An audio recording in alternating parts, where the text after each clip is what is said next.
If you want to live a long and healthy life, stick around for a couple of minutes because the information that I'm about to give you is crucial.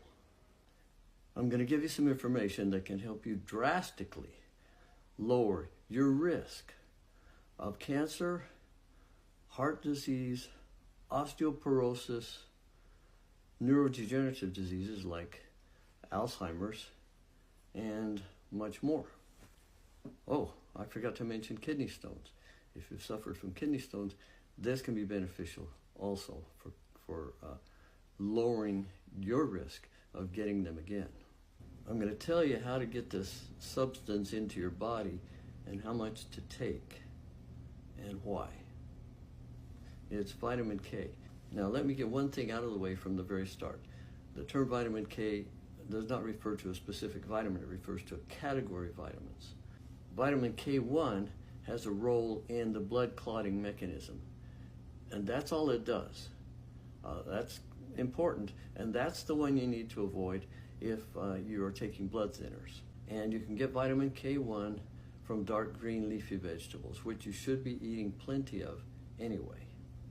But in this video, I want to talk about vitamin K2.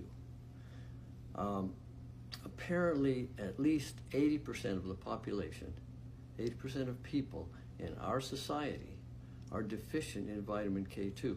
And that's one of the reasons why there's so many degenerative diseases.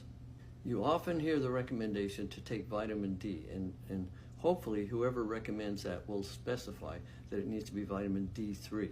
Doctors will recommend D3 for patients in order to help avoid osteoporosis and for the immune system. For the heart, D3 has a lot of roles in the body and it's crucially important. However, I have made the statement in the past that you should not take vitamin D3 without taking vitamin K2, and it needs to be the right form of vitamin K2. Because I believe vitamin D3 can actually be harmful if taken when there is insufficient vitamin K2 in the body. Now, when I say that, I always get a lot of criticism. People say that's not true, it's old science. That's what they always say, of course, about our science. But here's the point. It doesn't matter, because you need to be getting sufficient amounts of vitamin K2 in your body anyway. And you need to be getting sufficient amounts of vitamin D3. But you need to know what ratio. Very briefly, let me give you my reasoning.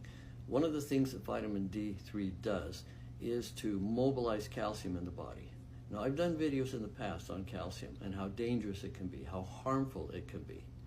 Calcium needs to stay in the bones where it belongs. You start getting calcium in other places and you've got problems, and we see that a lot.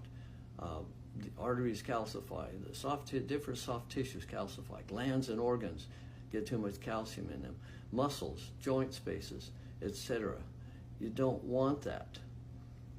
Vitamin D3 and vitamin K2 work in partnership. D3 mobilizes calcium.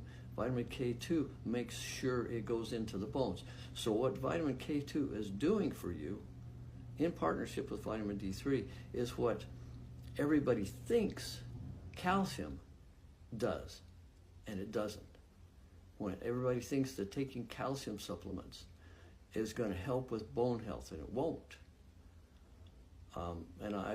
In fact, I just finished doing a very extensive article on that in my newsletter. And by the way, my newsletter is up and running now, and I'll give you information at the end of this video to tell you how to go there.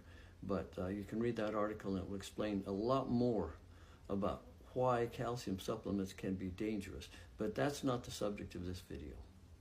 In addition to guiding the calcium into the bones where it belongs, vitamin K2 actually can help remove the calcium, excess calcium, from soft tissues where it doesn't belong. That's a very good thing. Vitamin K2 also activates many of the other benefits of vitamin D3. So you've been told now for years that you need to be taking vitamin D3. Well, if you want to get all the benefits from vitamin D3, take K2 as well, or better yet, eat foods that are high in K2, and I'm going to give you a list of those foods in a minute. One of the very important benefits of vitamin K2 is that it can help keep the arteries clear, keep them from calcifying. And of course, that's a huge thing. That benefits in many ways, including the avoidance of heart attacks and strokes. Based on the research that I've done on this subject, it appears that if you don't eat grass-fed foods and fermented foods, you're probably deficient in vitamin K2. And when we see all these degenerative diseases in our society, there are multiple causes for that, and I have discussed other causes. Seed oils, sugar, magnesium deficiency, so on and so forth. But a big factor in this is the deficiency in K2, because prior to, say, 100 years ago, 150 years ago, people used to eat a lot of the right kinds of fermented foods and grass-fed foods. That was the dairy products they consumed, and the meat they consumed was grass-fed, period. And of course, organic, and didn't have all the chemicals in it. And they didn't have refrigerators, so one of the ways that they preserved food was through fermentation, which provides numerous other health benefits in addition to high amounts of K2. Here is a list of some of the foods that have vitamin K2 in them.